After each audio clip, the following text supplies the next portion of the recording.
Esse provavelmente é o fim dos títulos isentos de renda fixa, como por exemplo LCIs, LCAs, CRIs e CRAs, pelo menos da maneira como nós conhecemos hoje. Surgiu uma resolução do Conselho Monetário Nacional que mudou completamente a forma como esses produtos são emitidos, que você precisa ficar sabendo caso você seja um investidor de renda fixa, e nesse vídeo nós vamos falar justamente sobre isso. Qual que é essa resolução e o que ela fala, como que eram esses títulos até então e como que eles vão passar a ser, e por fim, o que muda para você investidor, o que muda nos títulos que você tem na sua carteira, o que muda nos seus novos investimentos, o que você precisa saber para entender um pouquinho melhor sobre como se posicionar em um cenário como esse. E para a gente começar, seja muito bem-vindo, meu nome é Henrique Stuart, eu sou certificado como especialista em investimentos e também gestor de recursos pela Ambima. E para a gente começar, deixe seu like aí, vamos falar sobre a resolução que o Conselho Monetário divulgou. Basicamente, o Conselho Monetário Nacional é o órgão máximo do sistema financeiro, ele é um órgão normativo, deliberativo, é ele que cria as normas e leis envolvendo o sistema financeiro nacional, e basicamente essa resolução que ele divulgou, ela vai restringir o lastro de emissão desses títulos e também alterar o prazo de vencimento e de carência de títulos, como por exemplo LCIs e LCAs. E ele faz isso com o intuito de fechar algumas brechas que existiam no mercado até então, e algumas empresas aproveitavam essas brechas para emitir títulos sem necessariamente ter o lastro correto, ou seja, sem necessariamente que o objetivo, a finalidade da emissão daqueles títulos seja o financiamento dos setores imobiliário e do agronegócio. Como assim, né? Pega alguns casos que ficaram bem emblemáticos nesse setor. Tem empresas como, por exemplo, Burger King, empresas de fast food que vendem hambúrguer, e elas emitiam alguns CRAs, certificados recebíveis do agronegócio, para poder captar recursos para comprar carne, por exemplo. Só que não é necessariamente incentivo ao agronegócio, você não está incentivando a produção de carne nem nada do tipo. Ela só estava usando esses artifícios dentro da lei ali que existia até então para poder captar esses recursos mais baratos, porque captar dinheiro, por exemplo, no banco é mais caro do que você emitir, por exemplo, um CRA. Então elas usavam desses artifícios, tinha algumas brechas ali no mercado, que empresas, por exemplo, de fast food, de supermercados, shoppings, emitiam esses títulos para poder captar recursos de forma mais barata. Só que aí, como o governo atual está querendo aumentar a arrecadação, e uma das formas que ele consegue é justamente aumentando os impostos, se ele consegue fechar algumas brechas que estavam disponíveis até então no mercado, e esses artifícios que as empresas utilizavam, agora ele está um pouco mais rígido quanto a isso, ele consegue aumentar a sua receita, né? Principalmente envolvendo esses benefícios fiscais que existem. Agora ele vai diminuir um pouco esse benefício para deixar bem focado naquilo que era o intuito inicial, então essas empresas vão deixar de poder fazer essas operações. E assim, né? Vamos explicar um pouco como é que funciona esses títulos, LCIs, LCAs. Os CRIs e CRAs eu não vou entrar a fundo nesse vídeo, porque é um pouquinho mais complexo, mas eu já tenho um vídeo aqui no canal explicando detalhadamente todo o processo de operação, de securitização de títulos. Vou deixar o link aqui na descrição. Mas basicamente, LCIs e LCAs são títulos que são emitidos para financiar investimentos no setor imobiliário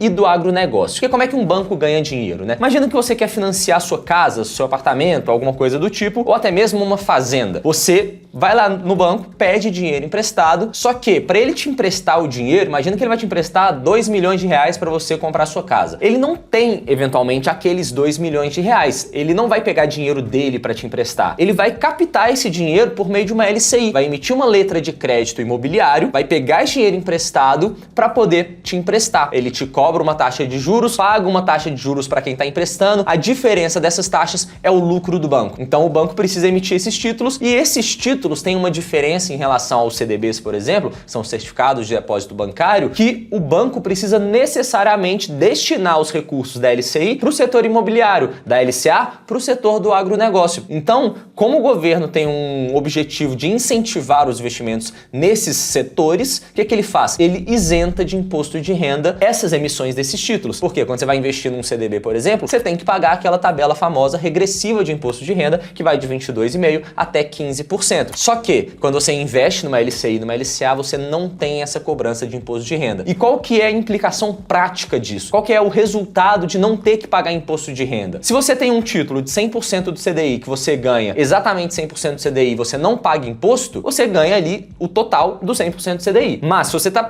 recebendo, na verdade, 100% do CDI e você precisa pagar 15% de imposto, o seu ganho é equivalente a 85% do CDI, o seu ganho líquido, né? A sua rentabilidade líquida. porque você está descontando o seu imposto. Ou seja, do ponto de vista dos bancos, eles conseguem emitir esses títulos pagando uma remuneração mais baixa do que eles pagam para um CDB, justamente pela essa isenção do imposto de renda. Então, ao invés de emitir um CDB de 100% do CDI, ele pode emitir uma LCI, uma LCA a 90% do CDI. Por quê? Agora o custo de funding do banco, o custo que ele tem para pegar dinheiro emprestado é menor. Ao invés de pagar 100, ele está pagando 90. Ah, mas por que o investidor vai receber 90 se ele pode receber 100? Porque no caso dele receber 100, se ele paga 15%, o líquido para ele fica 85, enquanto ele poderia receber 90 aqui. Então, para o banco é interessante porque ele tem um custo menor para remunerar o investidor, e para o investidor é interessante porque a rentabilidade equivalente de um CDB precisa ser muito maior para compensar esse ganho da isenção do imposto de renda. Então, sai todo mundo ganhando. As pessoas conseguem financiar por um custo mais baixo também, porque o banco está pegando esse dinheiro emprestado por um preço mais baixo também, então ele repassa isso e os financiamentos, empréstimos imobiliários do agronegócio ficam mais baratos, o banco cobra menos e o investidor ganha mais, porque ele não tem que pagar o imposto de renda. E como que funcionava na prática, né? Até então, esses títulos, como por exemplo LCIs, LCAs, principalmente as LCIs, tinham uma carência mínima de 90 dias. Ou seja, por mais que você tivesse um prazo de vencimento daqui a 2, 3, 5 anos numa LCI, normalmente alguns bancos ofereciam uma liquidez diária depois desses 90 dias. Ou seja, você investiu lá, o seu dinheiro vai ficar preso por 90 dias, mas depois ele continua investido, vai ter o prazo de vencimento só daqui a 5 anos, mas se você quiser resgatar a qualquer momento depois dos 90 dias, muitas vezes isso era possível. E antes de falar um pouquinho sobre como que vai ser agora, o que vai mudar para você, o que vai mudar para os seus investimentos, eu queria te falar que se você quiser aprofundar um pouco mais no mercado financeiro, dar o seu primeiro passo ou um passo além também e aprofundar os seus conhecimentos em renda fixa, renda variável, em economia no geral, para você ter uma base mais sólida dos fundamentos para você tomar boas decisões com o seu dinheiro, queria te convidar a entrar no MPI, que é o meu primeiro investimento, que é o curso que está aqui na descrição, para você entrar na turma junto com a gente e aprender todos esses conceitos que vão te tornar um investidor melhor, para você traçar o seu caminho rumo à sua liberdade financeira, sua aposentadoria, independência financeira, para você começar a construir uma renda passiva e aproveitar a bola de neve dos juros compostos nos seus investimentos a seu favor. Então o link tá aqui na descrição, tá com uma condição especial para você que tá assistindo esse vídeo. Te espero lá, tamo junto e bora continuar aqui. Basicamente, como é que vai ser agora, né? O que vai mudar em todos esses títulos de LCIs, LCAs, CRIs e CRAs? Separei aqui algumas coisas da resolução. Primeiro é que as companhias abertas, elas precisam ter pelo menos 2/3, ou seja, 67% das suas receitas oriundas de setores do agro ou do imobiliário para terem direito a emitirem CRIs e CRAs. Ou seja, empresas como, por exemplo, redes de fast food, supermercados, shoppings, não necessariamente eles vão poder continuar emitindo aqueles títulos igual eu mencionei no início do vídeo. E outra implicação, uma das principais, é sobre a carência e liquidez desses títulos. Agora, para você emitir uma LCA, a carência mínima é de 9 meses e uma LCI, a carência mínima é de 12 meses. Isso quando a gente não está falando de títulos indexados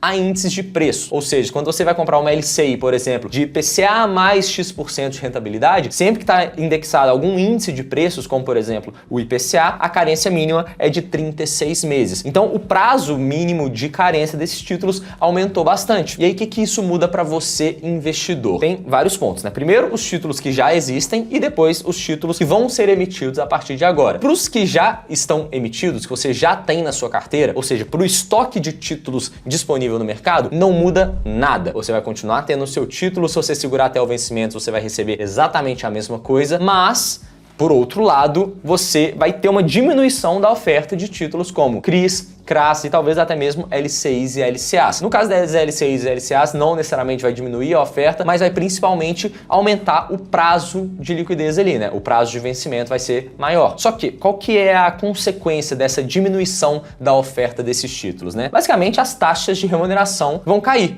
porque o preço dos títulos vai aumentar e um é inversamente proporcional ao outro. Então pode ser que, por exemplo, num primeiro momento você possa ver os títulos pré-fixados que você já tem, talvez eles se valorizem um pouco mais por conta desse aumento da demanda, não necessariamente aumento da demanda, mas o aumento da diferença de oferta e demanda, né? Se a oferta está diminuindo, a demanda vai ser maior, isso faz o preço aumentar, então você pode eventualmente ganhar na marcação ao mercado, mas se você segurar até o vencimento, não muda absolutamente nada. E outra implicação que tem nesse cenário é é que, como a gente não tem mais esse prazo de 90 dias de carência, a gente não vai ter mais títulos como, por exemplo, uma LCI com liquidez em 90 dias, que muitas pessoas utilizavam para reserva de emergência, por exemplo. Colocava ali uns 3 meses num CDB e depois começava a construir a reserva na LCI para ter essa isenção do imposto de renda e conseguir também aumentar a rentabilidade da sua reserva. Mas agora, com esse prazo aumentando para 9 meses nas LCAs e 12 meses para as LCIs, isso deixa de ser uma opção. Então, na prática, o que vai acontecer é que não vai mudar tanta coisa assim, elas não vão acabar, mas com certeza vai ter pelo menos uma redução da oferta, justamente porque aquelas empresas que antes emitiam, agora não vão mais conseguir fazer essa emissão, porque está bem mais rígido fazer todo esse processo. E também os prazos vão aumentar. Espero que esse vídeo tenha te ajudado de alguma forma. Se você gostou, deixe seu like, deixe a sua dúvida aqui nos comentários também. Tamo junto e até a próxima.